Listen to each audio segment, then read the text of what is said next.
국내 거래소 중 1위는 단연코 업비트라고 할 수 있겠죠? 최근 만년 2위로 불리던 빗썸이 1위로 군림하는 업비트가 보란듯이 공격적인 마케팅을 펼치고 있습니다.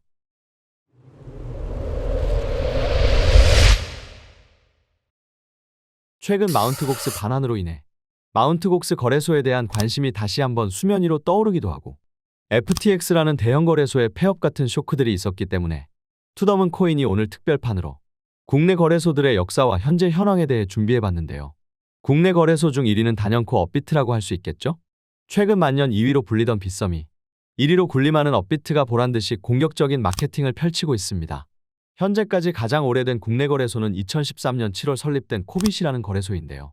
한국 비트코인 거래소라는 이름으로 시작했지만 곧 코빗으로 이름이 바뀌었습니다. 코빗은 동시대와 설립되었던 거래소들과 비교했을 때 당시 가장 많은 유저를 보유했었는데요.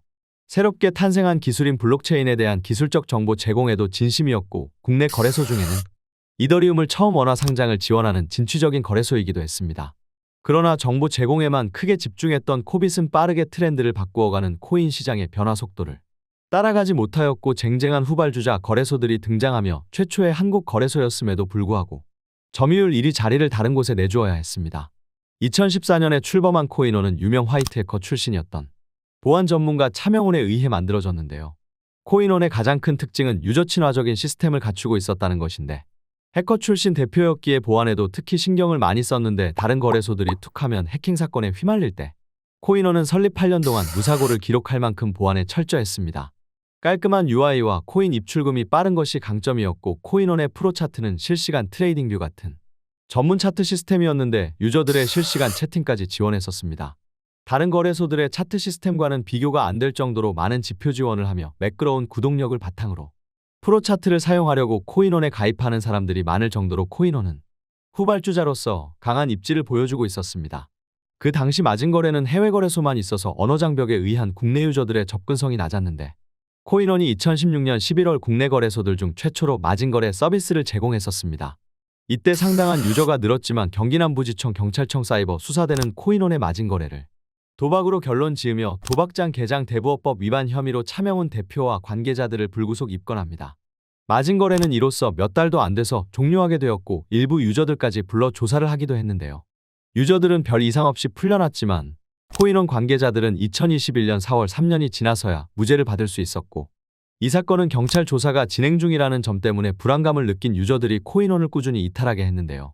하지만 코인원은 거래소로서는 최초로 사이버 배상 책임보험에 가입한 거래소였고 노드 서비스라는 일종의 스테이킹 서비스를 처음 선보인 거래소이기도 했습니다. 거래소들 중 업계 최초로 온 오프라인 광고를 진행하기도 했는데 2017년 당시 사회적으로 비트코인이 투기라는 부정적인 인식을 지니고 있었기 때문에 연예인을 내세워 광고했다는 점은 꽤 파격적인 행보였다고 생각하셔도 무방합니다.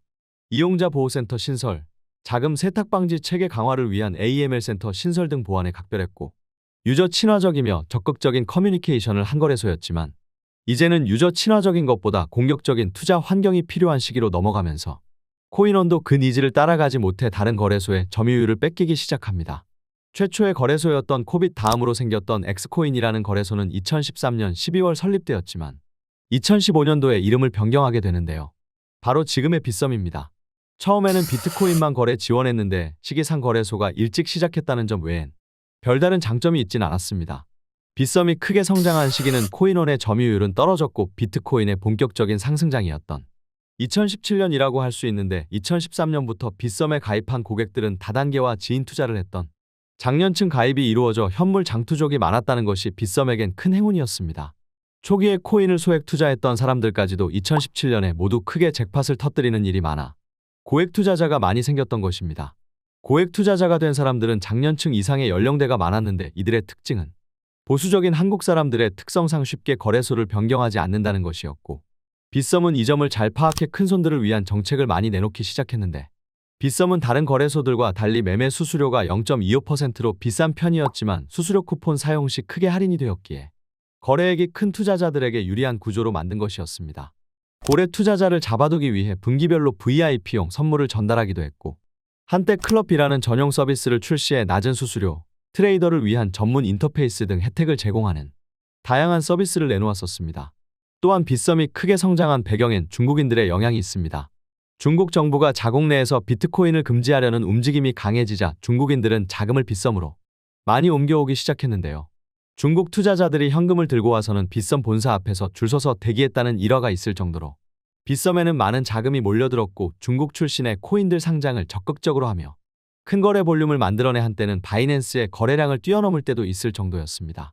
이런 상황은 국내에 부정적인 영향을 만들기도 했는데 그게 바로 김치 프리미엄입니다. 비트코인의 거침없는 시세 상승은 더 많은 사람들을 끌어모으게 했고 여기에 초기 중국인들의 돈까지 들어와 있으니 다른 국가들에 비해 한국은 더 큰 매수세를 만들게 했으며 당연히 비트코인의 시세는 한국에서 비이상적으로 높아질 수밖에 없었고 2017년 5월에는 최고 57%의 김치 프리미엄을 기록할 정도였습니다. 정말 후덜덜한 수치네요. 이런 현상이 이어지자 타국가에서 비트코인을 싸게 산 뒤 빗썸으로 매도하여 큰 차익을 남기기 시작한 외국인들이 많아졌고 자금 세탁 시도와 외환 유출이 심각해지기 시작한 시기이기도 하였는데요.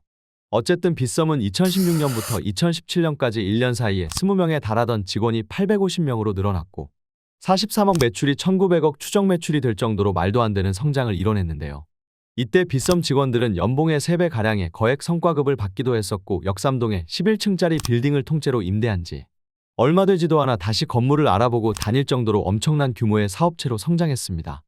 그러나 크게 성장한 만큼 거래소에 대한 외부 공격 또한 심심치 않았는데 툭하면 뻗는 전산과 버그에 문제가 많아지기 시작했는데 거래소의 보안에 대한 투자는 하지도 않냐는 유저들의 원성이 슬슬 나올 때쯤 결국 일이 터지고야 말았습니다.